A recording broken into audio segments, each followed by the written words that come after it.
Hey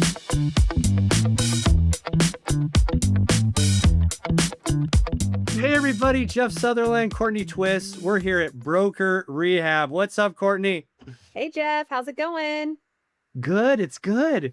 We got a spicy topic today. We're talking about tech and how all of your agents are coming to you saying, "Will you give me a website? Will you give me leads? You do provide a CRM, right? All these things, right, Courtney?" Oh yeah, especially the lead one. We hear that a lot, right? Yeah, absolutely. So we're going to talk about that today. We're going to unpack that a little bit today. We're going to talk about those, and we're going to talk a little bit about AI on some things that you could say to your agents to get them to think a little bit more deeply about their questions, and maybe how they can bring some skin to the game themselves, because there's a constant pressure as a broker to continue to keep up with the Joneses, to keep up with your competition and technology. Did you ever experience that, Courtney? Oh yeah. I mean, who hasn't as a broker? You think you've got to give them all the shiny objects basically to keep them, and that's just not actually true. No, not at all. Not at all. So, Courtney, what did you say like when people said to you, "Hey, do you have any leads?" Like, how did you respond to that? Oh yeah. I have definitely had that. I'm sure every broker can relate, and or where I have provided them for free and they weren't worked at all. And I thought, what am I doing? What a waste of money. Yeah, so you're like, "Okay, I'm going to go buy some leads. I'm going to give them out, and you're going to charge X amount of percent." And on paper, it looked pretty good, right? You're thinking this is a good ROI for this investment. Oh, yeah. I'm like, yeah, these will get more leads than I can work myself. We'll hand them out. They're going to call them right away. And my CRM is going to let me track it. And it's going to be so great. Not So good. Even like pizza nights, trying to call the leads in the office, pizza and beer. Nope. Nobody want to do it. you even bought them pizza and beer, and they still didn't do it. Well, we attempted. It was like not even very well received. So if you gave 100 agents those leads, how many do you think would actually work the leads?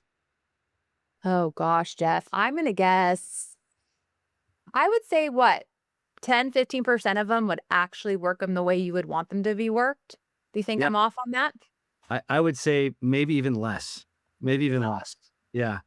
Because to work an internet lead, it takes months, and it takes tenacity, and it's just I've tried it, by the way, and I even got it down to like, hey, I'm gonna bring in my top 5 people, and I even tried to measure it. Like if they don't do this stuff, I'm gonna kick them out of the program. Still, it was a lost leader, lost money, and it just wasn't losing money. It was my time I put on the program. It was an absolute disaster. Yeah, because you got to implement it and train everybody. And then you've got that whole, rollout when you're bringing in the CRM or wherever you're bringing the leads from on how to use it, where you get a dip in production as everyone's learning and then proceeds to not even log in most of the time. Yeah, so Right. the moral of the story is you get something for free, and you're not going to have the effort, right? Yeah, you got to have skin. Everyone has to have skin in the game. I have learned that hard lesson after 20 years in the business and over a decade of leading people. Skin in the game. So how do you put skin in the game with leads? Do you have any ideas on that? I think that they need to help pay for them. I don't think you do. I think you have to work for your business, and the agents that are going to be successful are the ones that are willing to pound the payment, have some grit, recognize the value of everyone's time as an entrepreneur, and be willing to participate. If you hand them out for free, they just are not worked the way they're supposed to be. Period. Full stop. So maybe make them pay for it up front, then at least half, or put some skin in the game up front on a monthly basis or something like that. Yeah, I think it depends on the cost of where your leads are coming from. I know for my company, I used Boomtown and then I paid for Google and pay for click leads, and I did not charge them. They picked out their zip codes and I provided them. But I think in retrospect, I would have said, all right, if you want leads in this area, you're going to pay this percentage of it either per month or per transaction. I don't know. It's hard to do it if you do it off conversions because it takes so long.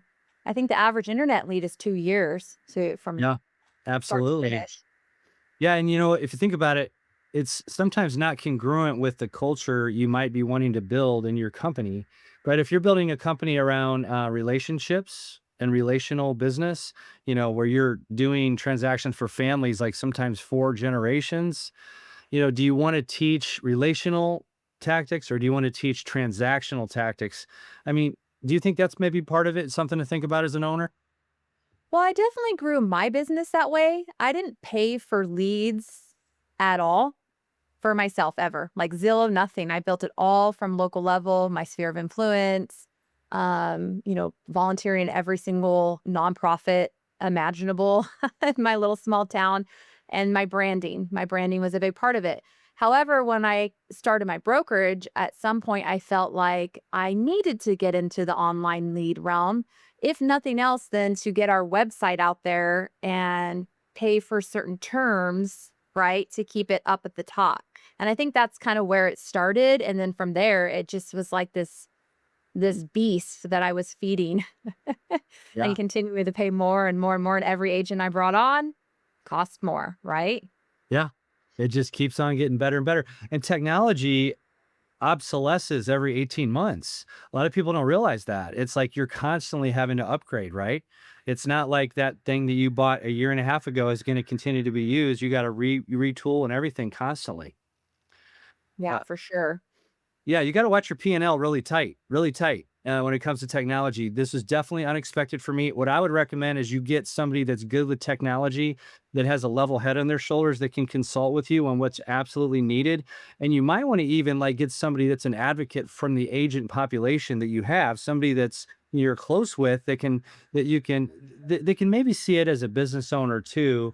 That way they can kinda understand what you're going through, and if you have somebody like that as kind of a partner, they can kind of help share, the goal, right? The approach, because it's not like you don't want to invest in the business, but you do have to kind of temper that and govern that a little bit, right? You got to put a governor on it. You can't just, you can't spend your way out of business. For sure. And I think you hit the nail on the head too. It's almost like you need an influencer. Who's an influencer in your company that's actually going to utilize it right, and they can champion it for you. And perhaps they get, a better deal on the leads if they help you get the others on board. That's something that I think could potentially help or work. That's right. That's right.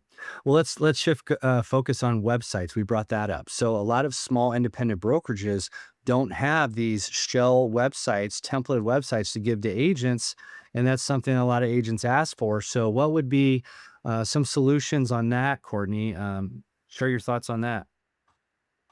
Well, I will start by saying you and I have seen a lot of attrition, right? Agents coming and going over the years, whether it's in our brokerages or coming to EXP now. And I rarely ever hear an agent leaving a company because of a website. Have you?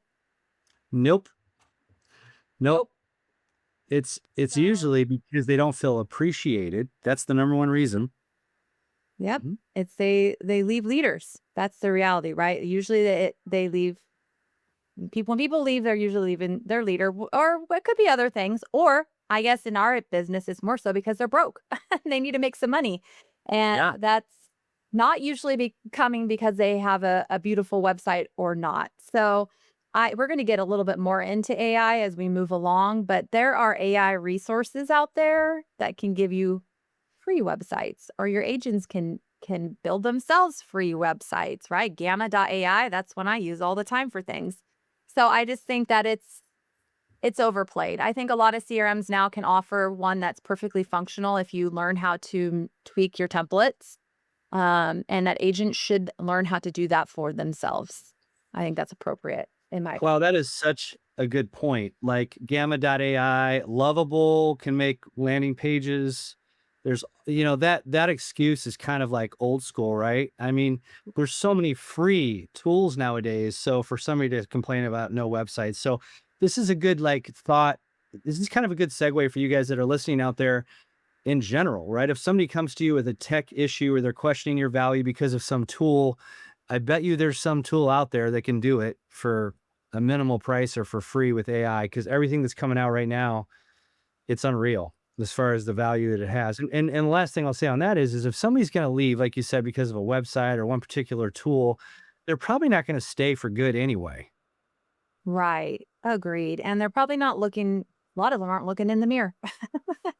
How That's is it them or is it operator error as far as them not appropriately working the leads or the business they have right in front of them? I think that that's, have you are you doing an audit with your agents or what are they doing with their time or are they wanting all these things purely to stay busy?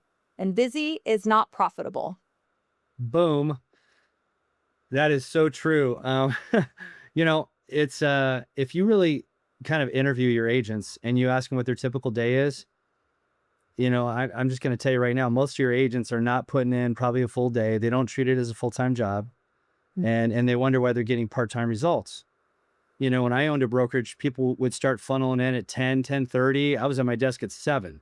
I know, Courtney, you and I, we grind, right? And so, you know, you have to put in the work. You're an independent contractor. So, if you're looking for somebody to hold your hand all the time, then, you're probably not going to be able to feel, you're not going to feel like you're supported.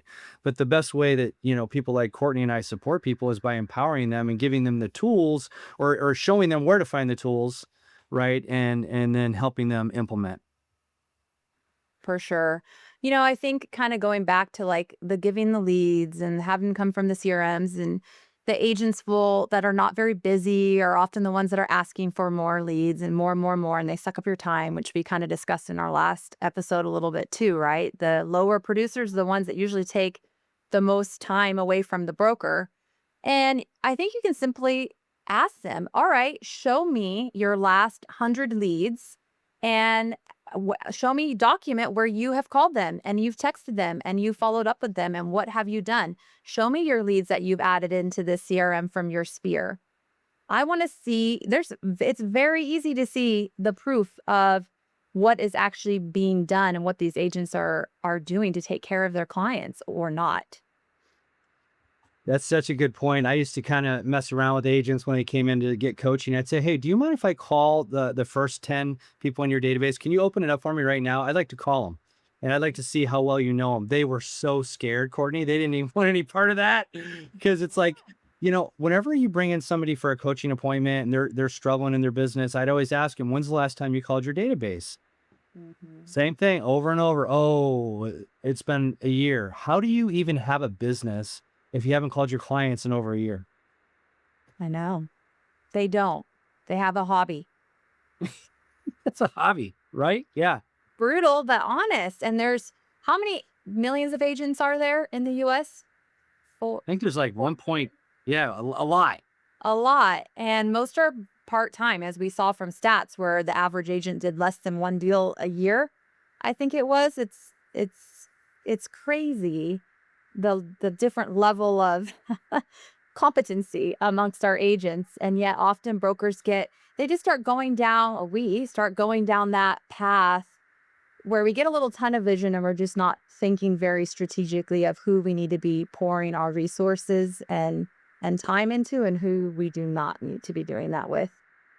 Again, another great point, right? We get focused on the 80% or the bottom 50%, and we kind of neglect the top 20%, right? And when you pour into that top 20%, they're going to attract other agents and you're going to continue to foster a culture. But when you're focused on the bottom, then what ends up happening is that people on the top actually leave, right? Your top people leave, and you kind of dumb down the culture, So I think that, it's really important. You have to know, just like when you're an agent, you need to know who's in your database, right? I teach that you need to classify your database. A pluses are referral partners, A's are ambassadors, B's are people that would do real estate with you if only they knew you were a real estate agent, because to them you're a secret agent, right? And then C's, new additions. You have to segment your database no different from if you're a broker. You need to know who your best top 20% are. You focus there and you build from there, and it just kind of starts to work.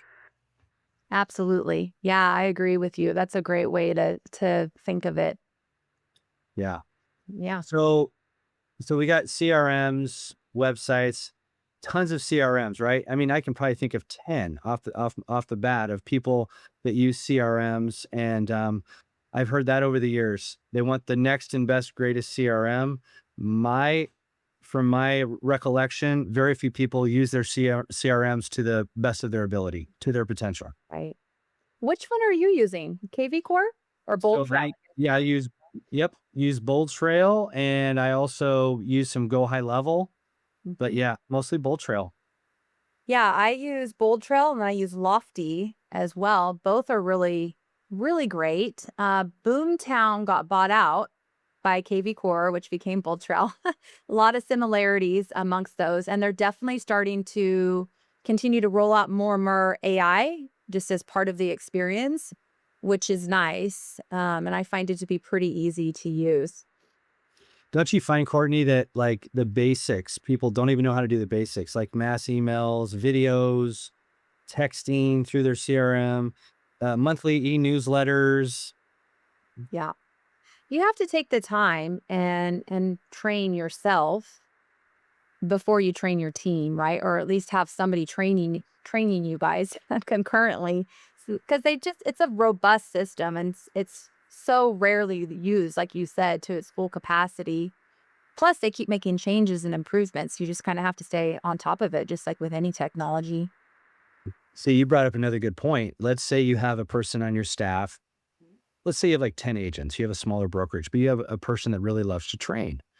And there's a lot of agents that really love to give back just because they enjoy training others. It's awesome. What would be wrong with talking to them and saying, "Hey, will you train? This is your skill. This is your secret sauce. Can you train on technology, things like the CRM? And in turn, I can give you a reduced cap, something like that." I've done that in the past. Have you done anything like that? Yeah, I have. Yeah, I kind of what we were saying, where we had our little champion that did the trainings first and would helped me to implement it, Yeah, it's good. or That's on good. tests and stuff. Yeah, and right now, I think that as brokers, you have to stay on top of things, and you don't have to be the expert on everything, but you have to know enough so people don't pull the wool over your eyes. Like, Right. right? With AI, for example, people are freaking out saying that this company is not offering enough AI tools, this and that. Maybe so, but you need to know at least the basics of AI, because I definitely believe, Courtney, that AI will not replace agents, but agents that use AI will replace agents that don't.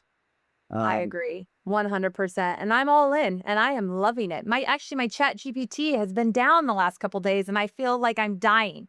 It's like I'm missing my cell phone. I realized how much I've been using it. I had to switch to Gemini. So now I'm learning a new one.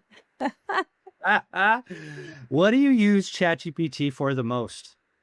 Oh my, I literally use it for absolutely everything. I've replaced my Google searching with chat. I have it on my phone. I have it on my laptop. I have multiple projects, whether it's like a social media campaign. I coach the marketing plan team for the high school, have a whole project for that built out.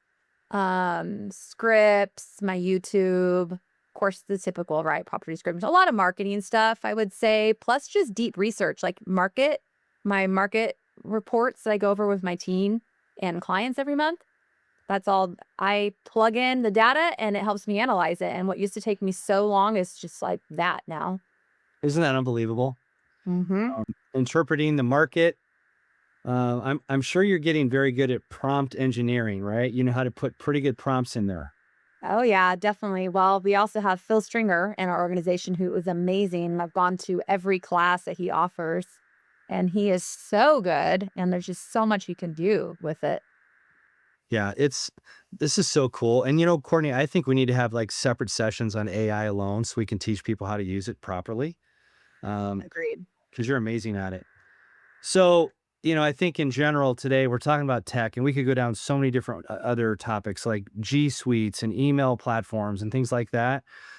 I think you need somebody that understands technology, and I believe you need to scale slowly and not.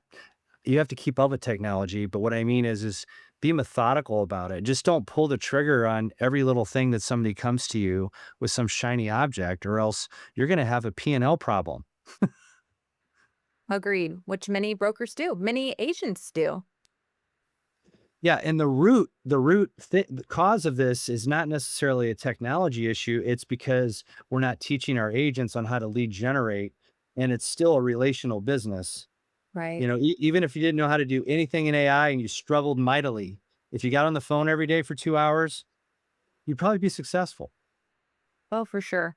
Just so many agents have call reluctance, myself included sometimes, as Yeah. you know what I mean? Sometimes you're just like, ugh, not in the mood. I don't feel like it. But man, once you start doing it and you start getting some yeses in there, it's like the best feeling.